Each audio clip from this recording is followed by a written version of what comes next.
Массалык тополоң уюштуруп, бийликти күч менен кулатууга камынган деген айыптоо менен кармалган 20дан ашуун саясатчы активисттердин арасында 6 аял бар. Эң улуусу 71 жашта болсо, кичүүсү 28 жашта. Алар өлкөнүн келечегине кайдыгер карабай, өз позицияларын так билдирип келет.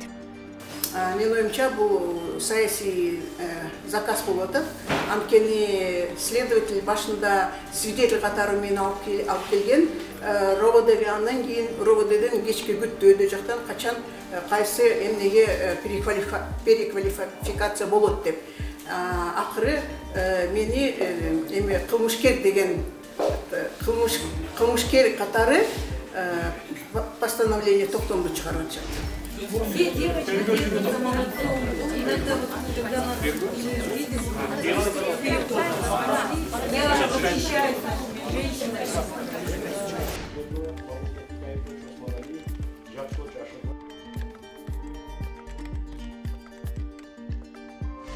dagı tіркелген документ. Олғында дағы 26 кишиге қараса, бүт бірдей. Фамилиялар сөз көріп қойғанда Чынар айтпады. Сотолығы бар деген жерде бар. Рашаққа жазған бүйті, мен жазған бүйті. Сотолығы бар біреу жастырда, мен Рашаққа қош қойы өтті да, сотолығы бар бүйті. Бардығыңызды бірдей, андай олмайды бұл жерде. Сот отырады, прокурорлар отырады. Bir адамдың әрекеті арғандай olur, топ болсы да. Ошоның әрекетін кылмышты, ошол жерде күнөө бар деп далилдейт. А бизге баарыбыздыкы 26 кишиники бүт айыптын баары бизде. Кек рахат биздики.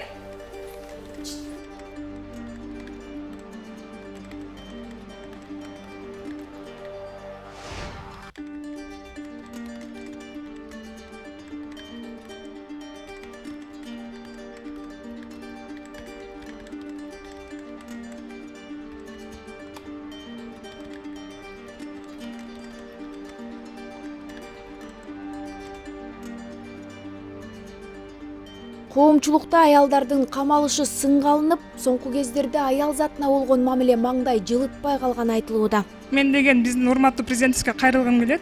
Урматтуу Садыр Нуркожоевич, өзүңүз билгендей, акыркы күндөрү аялдарга өзү өтө орой мамиле жасалып атат. Анан сизден суранышта ошо аялдарга бир кичине аярлуу мамиле кылышсын деп бир талап кылып койсоңуз деген. Я прекрасно понимаю оппозиция, я прекрасно понимаю журналисты, которые неправильную информацию дают, да? Но мы все-таки, это все-таки женщина. Я прошу вас, это испокон веков было такое.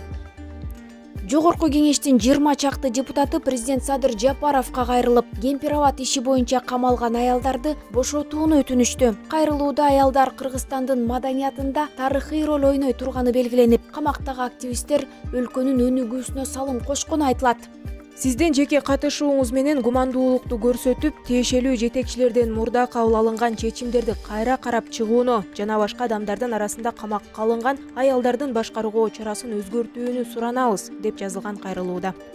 Бир катар эл аралык уюмдардын жарандык коомдун кайрылууларына карабай, камалган айымдар дагы деле камакта. Ал эми өлкө башчысы Садыр Жапаров мыйзам аял менен эркекке бирдей деген жооп менен чектелди. Шаардык сот болсо Кемпир-Абад иши боюнча кармалгандарды 2 айга камоо чечимин күчүндө калтырды.